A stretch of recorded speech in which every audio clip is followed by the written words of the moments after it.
¿Es posible armonizar la ley de biodiversidad con otros ordenamientos de actividades como la reforma energética de 2013 que permite, por ejemplo, la extracción en diversas zonas del país o de minería responsable?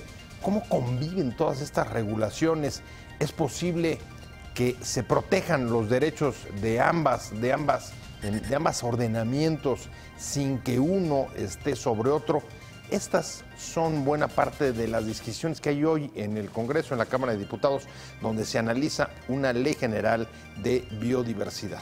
Se trata de una ley polémica, pero que sobre todo es importante tratar de entender exactamente cuáles son sus alcances, si existen riesgos en ella y cuáles son estos, y de qué manera puede armonizarse para no chocar con el desarrollo de otras actividades que también están permitidas por ley, como las que se desarrollaron a partir, por ejemplo, de la reforma energética, que incluso incluye la participación de los particulares en actividades como la extracción de petróleo. Soy José Buendía, muchas gracias por estar con nosotros en este programa en el que todas las ideas se pueden cuestionar siempre que se debatan. Acompáñeme, vamos rápido a ver un reportaje de contexto para iniciar aquí en nuestro foro nuestra discusión de hoy. La atención de organizaciones conservacionistas y ambientalistas está puesta en la aprobación en el Congreso de la Ley General de Biodiversidad, avalada ya por el Senado, que agrupaciones civiles rechazan por considerar que pondría en riesgo áreas naturales, especies y ecosistemas. ¿Cuál es el alcance y el riesgo de esta ley? Sus detractores aducen que abriría la puerta para actividades energéticas y mineras en áreas naturales protegidas, a pesar de que desde 2013 se aprobó una reforma energética que permite la explotación de recursos naturales, incluso por parte de particulares, como en la extracción de petróleo y gas. ¿Cómo conviven la reforma energética y el cuidado del medio ambiente? Los ambientalistas critican que México tiene una ley laxa con las empresas mineras, aunque se trata de una actividad regulada por el Estado. En ese caso, se debe preguntar si la problemática es la ley de biodiversidad o la falta de una mejor normatividad para una minería responsable que permita la coexistencia entre el derecho al medio ambiente sana y actividades económicas legales y permitidas. La iniciativa ahora está en la Comisión de Medio Ambiente en la Cámara de Diputados, que busca que este ordenamiento también sea discutido por otras comisiones como Cambio Climático y Asuntos Indígenas, para armonizar su contenido con disposiciones de otras leyes como la Ley General de Vida Silvestre, del Equilibrio Ecológico y Protección al Ambiente, Cambio Climático, Desarrollo Forestal Sustentable, Pesca y Acuacultura Sustentables y la Ley de Desarrollo Rural Sustentable.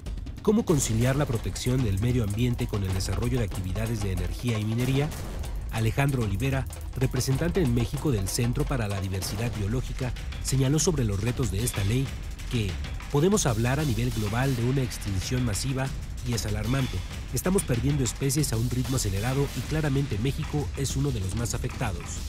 De acuerdo con Semarnat, México tiene reconocidas más de 28 millones de hectáreas como área natural protegida y cerca de 12% del territorio mexicano tiene permiso para explotación minera. Eso representa la superficie del estado en Chihuahua. Las organizaciones y personas contra la aprobación de la ley en el Congreso exigen que la minuta del Senado sea discutida en un proceso de parlamento abierto y que en la deliberación pública participe la sociedad civil. Arrancamos con opiniones encontradas. Muchas gracias por estar con nosotros. Y hoy vamos a hablar de una ley polémica que se está discutiendo en la Cámara de Diputados. Ya fue aprobada en el Senado en diciembre pasado por, si mal no recuerdo, 89 votos, es decir, una mayoría clara que se impuso, pasó a la Cámara de Diputados y ahí se está discutiendo en la comisión, pero se está pidiendo que intervengan muchas otras comisiones. Y déjame ponerle un poco el dilema con el que me gustaría abrir y el que veo, y es que en este país hay cerca de 28 millones de hectáreas dedicadas a las áreas naturales protegidas, al mismo tiempo que hay cerca del 12% del territorio en el que hay concesiones para la explotación con permisos de distinto tipo de actividades que van desde la energía, forestales y minera. Entonces, a ratos pareciera que justo esto entraña un choque de intereses y sobre todo colisiones de derechos. Vamos a entrarle a tratar de entender bien este tema y por eso me da mucho gusto que esté con nosotros Cecilia Soto. Ella es integrante de la Comisión de Medio Ambiente de la Cámara de Diputados. Usted ya la conoce, ha estado con nosotros. ¿Qué tal, además, una larguísima trayectoria que no voy a decir completa porque me va a tardar mucho. Octavio Climent, muchas gracias, biólogo, gracias. Analista en estos temas y además del Colegio de Biólogos de México. Muchas gracias por estar con nosotros. Si quieres empezamos contigo, nada más para arrancar con una actualización. ¿Dónde está la discusión en la Cámara de Diputados respecto a la ley? Bueno, ahorita está en la Comisión de Medio Ambiente. Para poder aprobar la minuta que nos envió el Senado se necesitan 16 votos. PRI y Partido Verde tienen 15 y no logran el voto 16avo. Entre diciembre, que se aprobó en el Senado, y ahorita ha habido un cambio muy importante, que es la polarización política. Claro. Entonces, el Frente ha decidido que no va a apoyar esta ley y, por lo tanto, no damos el quórum. No hemos permitido que haya quórum en la comisión. O sea, a ver, en la comisión traes PRI, Verde. ¿Y quiénes son el resto de los integrantes? ¿PRD? ¿Y hay de alguna otra...? Bueno, todos, PRD, PAN, MC, todos. O sea que con cualquiera de ellos... Bueno, el Frente estamos decididos a votar en contra. O sea, MC, PRD... MC, PAN, PRD, PAN, Nueva Alianza. ¿Saldría solo con Morena? Morena está en contra. Morena está en contra. Morena está en contra también de la ley, ahí en la comisión. Ahí en la comisión. De hecho, hemos hecho alianza ahí en la comisión. Ok. Entonces, el tema es, primero no hay quórum. Es cierto que con un diputado que consigan, que no va a ser del Frente ni de Morena... Saldría de la comisión. Saldría de la comisión. Pero esta es una ley anticonstitucional, porque no hizo el proceso de consulta a los pueblos indígenas y los pueblos originarios, que son dueños de más del 70% de los bosques y de los recursos genéticos originarios del país. Si tú recuerdas, José, la Constitución de la Ciudad de México, para poder ser aprobada, realizó 950 consultas en los pueblos originarios de la Ciudad de México. Los viejos, los antiguos pueblos. Exacto. Originarios. ¿Por qué? Claro. Porque constitucionalmente ya hay una jurisprudencia de la Suprema Corte de Justicia que obliga a que se haga la consulta a los pueblos indígenas. A raíz del artículo 2 constitucional, etcétera, se necesita que si una actividad va a tener un impacto importante en la vida de los pueblos indígenas, deben ser consultados. Y deben ser consultados de cierta manera. La Suprema Corte de Justicia estableció una especie de protocolo. Una especie de protocolo. No es que por internet mándeme tu opinión o no. Es una consulta en donde se tiene que hacer con las autoridades. Si la autoridad es una asamblea, entonces con la asamblea tiene que ser... Formalismos que hay que formalismo cumplir. Y tiene que tener cualidades. Tiene que ser una consulta previa, tiene que ser libre y tiene que ser informada. Ok, eso es lo que está en buena medida, en efecto, deteniendo, es parte de lo que están pidiendo las organizaciones civiles. Voy contigo, Octavio, porque, a ver, una cosa que me preocupa, y no es solamente en esta ley, sino que se extiende a muchas actividades en el país, y es, en efecto, esta ley, y además jurisprudencia de la Suprema Corte ordena las consultas, pero tienes al mismo tiempo, pues, cuestiones que hay que responder, como, por ejemplo, la necesidad de desarrollo económico. 12% del territorio hay concesiones que posiblemente estén siendo afectadas de dos maneras, o por falta de regulación o por exceso de regulación. El caso es que no se están moviendo mucho. ¿Cómo afecta o es posible armonizar la ley de biodiversidad, independientemente de lo que señala de procedimiento, Cecilia, con asuntos como la reforma energética de 2013? O una minería responsable de proyectos que siguen generándose en el país. A ver, entendamos primero cuál es el objeto de una ley general de biodiversidad. De acuerdo. Entendamos que necesitamos conservar nuestro patrimonio natural, en especial la diversidad biológica, que es un patrimonio no solamente de nosotros, sino de todo el planeta, y por tanto hay que hay que ser muy cuidadosos con esa responsabilidad que tenemos como mexicanos. México es un país, como se dice, megadiverso, donde por razones de biogeografía hay una diversidad biológica excepcional. Y a eso le suma una diversidad cultural, donde tenemos pueblos indígenas que de alguna forma han hecho conservación de facto. Esa conservación de facto significa que ellos en sus regiones indígenas han logrado mantener su conocimiento tradicional. Entonces nuestro maíz ha sido desarrollado por los pueblos originarios y otras especies. Entonces hay que consultarlos. Si tú no los consultas, los tienes en contra. Claro. Sabotean, ¿no? Si tú los consultas, los haces parte de. Y ahí es donde entra precisamente el protocolo de Nagoya. El protocolo de Nagoya te dice que los pueblos originarios deben ser, si hay una empresa, si hay un proyecto económico, deben tener derecho a participar en los frutos económicos de ese proyecto. Entonces, ahí resuelves el problema. Ahí tienes desarrollo económico. Pero hablando de un tema muy importante para este país, porque regula o regulará en su caso de ser aprobada la biodiversidad como una ley general. Y antes de irnos al corte, Cecilia Soto decía, hay dos problemas de fondo en el contenido de la ley por el cual no se está aprobando hasta ahora porque falta los votos necesarios en la Comisión de Medio Ambiente del Senado, y un problema de fondo que es sobre la consulta a los pueblos indígenas. ¿Cuáles son los problemas de fondo? Y ahorita voy contigo, Octavio. Yo voy a decir un problema de fondo, y es que mientras que la ley de hidrocarburos en su artículo 41 prohíbe la explotación de hidrocarburos en áreas protegidas, esta ley lo permite. Esta ley permite la explotación minera en el corazón de las áreas protegidas. Entonces digo yo, es decir, minería responsable y minería amable con la naturaleza no existe. Entonces, ¿cómo vamos a tener minería en las áreas núcleo de las áreas protegidas? Me parece que es inaceptable. ¿Cómo ves tú, Octavio? Porque, a ver, hay quien defiende que existen experiencias sobre tanto de hidrocarburos como minería o incluso energía eólica en zonas naturales. Bueno, hay que diferenciar. El tema es el desorden del territorio. Finalmente, las áreas naturales protegidas deben de ser catalizadores del desarrollo sustentable.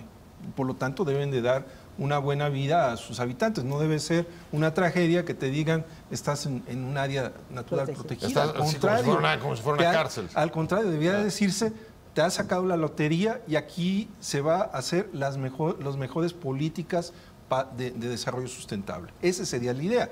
Por lo tanto, cuando tú tienes actividades extractivas en áreas naturales protegidas, lógicamente muchas de esas actividades extractivas, caso de los hidrocarburos o de la minería a gran escala, que hay que matizar, que ese es el tema, la gran minería a gran escala, pues muchas veces no se preocupa de restaurar y genera pasivos ambientales además. Entonces, el fin del área natural protegida no se cumple. Y entonces la lógica debería de ser, así como está, como dice la diputada en la ley de hidrocarburos, que está prohibida la explotación de hidrocarburos en áreas naturales protegidas, pues esa misma lógica debería, en un orden del territorio, decirse en estas áreas naturales protegidas, donde vamos a conservar nuestro patrimonio, nuestra herencia para las generaciones futuras de la diversidad biológica, no debería de existir. Pero qué complicado, qué complicado llegar a ese punto, porque en efecto, es cierto, a nadie le pueden decir, felicidades, estás en una área natural protegida y sobre todo condenado a la pobreza, como sucede en buena parte de eso es lo que tendríamos que cambiar. Desafortunadamente. Pero por otro lado estás en un matiz. A ver, sí hay actividades que pudieran ser, por ejemplo, no a gran escala. ¿Cuál puede ser un criterio que pudiera armonizar o no hay manera de armonizar? No, yo creo que sí hay. Digo, energía eólica yo no le veo problema, siempre y cuando se consulte. Se consulte y los pueblos que viven ahí participen de esos beneficios. No solamente electricidad barata, sino que participen de esos beneficios. O sea, digamos, si hay un negocio o haya alguna generación de riqueza que se distribuye. Sí, es que además es mandato. México es Estado parte de esta Convención de Biodiversidad que tiene el protocolo de Nagoya, ¿no? Entonces, un ejemplo muy interesante es el de patrimonio inmaterial, por Pineda Cobalín, ¿no? Es decir, Pineda Cobalín y otras empresas toman los diseños de los pueblos originarios, por ejemplo, las flores maravillosas del Istmo de Tehuantepec, y estos pueblos no han recibido un solo beneficio. Nada, o sea, sin derecho alguno. No han recibido ningún, que no es un problema de Pineda Cobalín, es un problema del Estado mexicano que no protegió esa riqueza inmaterial, ¿no? Entonces, yo creo que sí hay manera de intervenir, sí hay manera de proteger, pero es decir, si el objeto de esta ley es proteger la biodiversidad, entonces se la tiene que proteger, ¿no? A ver, pero proteger, yo soy muy escéptica, ¿proteger significa prohibir? Porque no eso puede necesariamente, pero yo sí quiero vuelvo, por ejemplo, estamos hablando exclusivamente del tema de áreas naturales protegidas. En las áreas naturales protegidas hay una zonificación y efectivamente en la área núcleo, por ejemplo, en las zonas núcleo que se les llama, ahí solamente es no tocar, pero tiene que ver con la idea de mantener ecosistemas representativos y que la funcionalidad de esos ecosistemas se exprese libremente. Ahí tienes que hacer ese tipo de conservación. Ahora bien, pensemos en un país donde tenemos 20%, digámoslo así, como meta de ecosistemas terrestres a proteger. Hay que representar, estamos hablando de más o menos 40 millones de hectáreas. Eso creo que no es excesivo. Y de ahí partir a un orden donde sí quepan otro tipo de actividades, por ejemplo las extractivas, obviamente con estándares, con evaluaciones de impacto, todo aquello que tiene que ver con buenos criterios con ambientales, protocolos, etcétera. Sí, pero no perdamos, insisto, el tema de que la idea es conservar la diversidad biológica en un orden del territorio, que ese es el problema que tenemos en general. Y ahí es donde viene cómo articulamos con otras actividades, porque el tema es, tenemos incentivos perversos, la ganadería, por ejemplo, si le ponemos un programa que te cambia espacios de vida, te derriba para poner potreros, pues ya tienes un problema. Sí, o la deforestación. Por eso tienes que armonizar, porque un poco el tema, la ley forestal también, qué tipo de actividades forestales se pueden dar. No vas a meter en un área donde hay alta diversidad biológica una matarraza, porque acabas no solamente con árboles, sino puedes acabar con especies raras o exclusivas de ese sitio. O sea, puede ser peor que el fracking. Vaya, igual te cargas los ecosistemas. No hablemos en general que las actividades económicas tienen de alguna forma que ser armonizadas y cuidar de la biodiversidad. Entonces, cuando tú revisas la iniciativa y tú ves cómo vamos a implementar eso, es ahí donde nos sentimos muchos, y por eso desde el Colegio de Biólogos en su momento, el 2 de febrero, el 1 de febrero se presentó, les hicimos llegar muchos de nosotros observaciones y les pedimos que por favor pues se abrieran al diálogo, a la consulta, que cumpliera la Cámara de Diputados con su papel de revisión de la minuta, precisamente porque ya venía del Senado, pero había cosas que no habían sido subsanadas. Cecilia, estamos hablando de una ley polémica que se está discutiendo en el Congreso, en la Cámara de Diputados. Ya fue aprobada por el Senado la Ley General de Biodiversidad. Me quedé contigo, Cecilia Soto, diputada del PRD. Así es. Además está en este momento en el Frente por México. Había ejemplos porque sí, los ecosistemas no solamente los afectan, digamos, industrias extractivas, pueden haber otras. Sí, un ejemplo interesante es la moda de comer aguacate en Europa y en Estados Unidos, ¿no? Hay un enorme auge del famoso oro verde y el mexicano es el mejor, punto, es el mejor aguacate del universo. Bueno, entonces, ¿qué es lo que pasa? Que los agricultores michoacanos, que están ganando muy bien porque están exportando al mundo entero, están derribando bosques naturales y están sembrando aguacate. Entonces, eso también es un problema. Es decir, hay una necesidad económica, muy bien, pero no se puede derribar una riqueza natural que tiene no solamente pinos, sino que tiene animalitos que viven ahí, insectos, etcétera. Ahora, me llamaba la atención lo que ponía Octavio sobre la mesa hace rato, y no sé si eso lo estén discutiendo justo en la comisión, y es los matices que existen. Por ejemplo, el que acaba de poner sobre la mesa, que en las zonas, decías, en el corazón... La zona núcleo. En la zona núcleo de una zona natural protegida, a lo mejor ahí sí se impone el conservacionismo, pero no toda el área que ocupe el área natural. Si existe dentro de la ley disposiciones que te permitan justo pues poder abrir, digamos, esos matices que son donde realmente armonizas, si no, ¿dónde armonizarías? Octavio, creo que eso más está en reglamento. Sí, pero la misma... Hay que entender qué es lo que está pasando. La Ley General de Biodiversidad te traslada prácticamente todo el tema de áreas naturales protegidas de la Ley del Equilibrio Ecológico y Protección al Ambiente a esta nueva iniciativa. Ajá. Entonces, ahí están los matices, está el ordenamiento, las zonificaciones de cómo se da la ley. No hay nada... O sea, sí se recoge. Son estándares internacionales desde hace muchos años. No estamos inventando el hilo negro. No hay nada nuevo. ¿Qué? En el tema de especies, básicamente ahí es de que seguimos prácticamente trasladando buena parte de lo que es la actual Ley General de Vida Silvestre.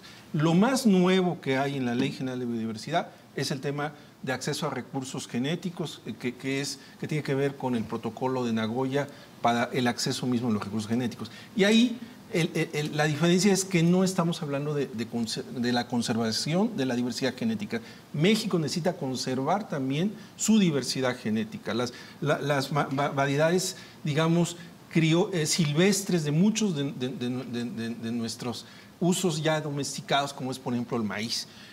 Y esas son las cosas que nosotros desde la parte ciudadana decimos, tómensela con calma, diputados, hay que... no podemos estar sujetos a los tiempos, hay que tener... A los tiempos legislativos y mucho menos hay que electorales. Toda la diversidad de voces, Así como se pide consulta para los pueblos indígenas, ¿ha habido suficiente consulta, por ejemplo, con los colegios, el Colegio de Abogados, etcétera? Ahí está un documento que les mandaron. Hubo alguna consulta en el Senado, pero no la suficiente, definitivamente no la suficiente. Y sobre todo con los dueños de esa riqueza genética, ¿no? Tenemos 64 variedades de maíz. Bueno, hay un mundo de... Titipuchal. No tengo... Hay un titipuchal. Entonces, bueno, el maíz, no es que estemos en contra de la ciencia, pero el maíz, las variedades transgénicas acaban, homogeneizan, acaban y contaminan a las variedades originales. Entonces, ahí somos dueños de una riqueza en germoplasma milenaria. A ver, pero acaban per se o acaban cuando hay, como decía Octavio hace rato, digamos, una falta de uso y aprovechamiento adecuado del territorio. A ver, Octavio sabe más. Ahí hay una Bueno, el problema es insistir, nuestro objetivo debería ser en una legislación de la biodiversidad, conservar la diversidad biológica y obviamente darle un uso sostenible, ¿no? Esa diversidad para que pudiéramos seguir aprovechando. ¿Cuál es un uso sostenible? Que pueda haber producción, que pueda haber energía, que pueda haber minería, que pueda haber aguacate. Pero el problema es, ahí voy. Los recursos biológicos finalmente tienen un ciclo de sostenibilidad, se reproducen y hay producción. El problema con los no renovables es que no se renuevan. Entonces tenemos que ser ahí muy racionales y muy responsables con su uso. Y estoy hablando nuevamente de hidrocarburos y de minerales, ¿no? Claro. Y entonces ahí es una diferencia sustancial. En biodiversidad estamos hablando de uso sostenible. En recursos no renovables, que son recursos renovables. Y en recursos minerales e hidrocarburos estamos hablando de recursos no renovables. Hay experiencia, bueno, han llegado a la comisión experiencias de otros países donde han logrado armonizar esto. ¿Hay buenas experiencias? México es la cuarta potencia en megadiversidad. Si tú ves el mapa, José, estoy hablando de tú, es un país vertical, sí, ¿no? O sea, no es un país, a diferencia de Rusia, no es un país horizontal, es un país vertical. Entonces nos tocan numerosos climas. Claro, zonas, sí. Numerosos climas, montañas, accidentes geográficos, y eso nos hace riquísimos en biodiversidad, ¿no? Entonces, hay pocos países que tengan esa riqueza biológica, ¿no? Pues sí, pero a ver, al mismo tiempo también tenemos una gran pobreza Ajá. que tenemos que atacar. Y hay muchas zonas del territorio donde no hay agua, por ejemplo, ni suelos buenos para el cultivo, que vas a necesitar diversificar actividades. ¿Es posible? Yo creo que ¿Es posible combinarlo? Yo creo que es perfectamente posible, pero hasta ahora no se ha respetado esa riqueza biológica o esa riqueza genética, esa riqueza de conocimiento original. Entonces, si llega a una empresa, se roba los diseños, o toma los diseños de una comunidad y jamás le da dinero a esa comunidad, producto de su creatividad, no está sirviendo. Pues no está sirviendo y está empobreciendo. Absolutamente. Y está empobreciendo. ¿Qué necesitaría tener esta ley? Yo quiero hacer ahí un matiz ahí. Sí, bien, perdón. La ley de biodiversidad tiene que tener claros mandatos hacia las actividades económicas, las buenas prácticas para la conservación de la biodiversidad. Desde ahí tendrías que regular, o sea, establecer buenas prácticas. Exactamente. ¿No? Y zonas donde Pero saber. esos son los temas que necesitamos discutir con serenidad, escuchando, insisto, la diversidad de voces. Yo no traigo la verdad absoluta, seguramente ni la diputada. Solamente ni yo. Sí, a usted, perdón. Pero por un ratito, no vais a pensar que es demasiado. Y ese es el tema, hay matices y precisamente yo creo que lo bonito de este país es que somos diversos y yo creo que eso es lo que tenemos que aprovechar. En ecología decimos que la diversidad nos da estabilidad en los ecosistemas. Entonces veamos esto como, veamos la cara buena y eso es lo que nosotros quisiéramos insistir. A ver, yo pregunto finalmente, ¿una buena discusión incorporando expertos sobre buenas prácticas y una consulta a los pueblos indígenas sería suficiente para alcanzar una buena ley o ese camino está vedado? No, puede ser, puede ser. Ahora, una buena consulta a los pueblos indígenas es muy difícil que se logre antes del 30 de abril. Antes del 30 de abril. Sí, 70% sí, mínimamente de nuestros bosques son de comunidades campesinas, pueblos originarios, etcétera. 30 de abril cuando se acaba el periodo. Exacto. Entonces, aunque para Octavio ese no es un problema. Por eso digo, es decir, para mí tampoco podemos imponerle nuestros tiempos legislativos a una ley tan importante. Entonces yo veo muy difícil que si se cumplir con lo que exige nuestro compromiso con el protocolo de Nagoya y con los pueblos originarios. Si no se cumple y se aprueba a rajatabla, vamos a ir a una controversia constitucional. Y desde luego ya esas serán historias, digamos, casi del próximo, en cualquier caso del próximo Congreso. Pues sí, ya es decir, no va más. Creemos que la Suprema Corte nos daría la razón, porque así haya una jurisprudencia muy clara al respecto. Yo creo que sería bueno por parte del actual Congreso, la actual legislatura, que abriera una hoja de ruta. Es decir, por aquí nos vamos y pensemos con altura de miras más allá de agosto, cuando acaba esta legislatura, en septiembre se instala otro Congreso, y tengamos ya preparada la hoja, la ruta. La ruta crítica. Sí, para que se dé la consulta indígena, para que se den las consultas. Pues creo que vamos a regresar sobre este tema en este programa en las próximas semanas, porque seguramente va a haber información. A mí se me terminó ya hoy el tiempo. Muy bien. Muchas gracias, Cecilia Soto, diputada del PRD. De verdad, un placer haberte tenido como siempre. Y muchas gracias, Octavio Climent, del Colegio de Biólogos de México. Gracias a los dos por haber estado con nosotros, pero sobre todo gracias a usted por haber estado con nosotros en Opiniones Encontradas.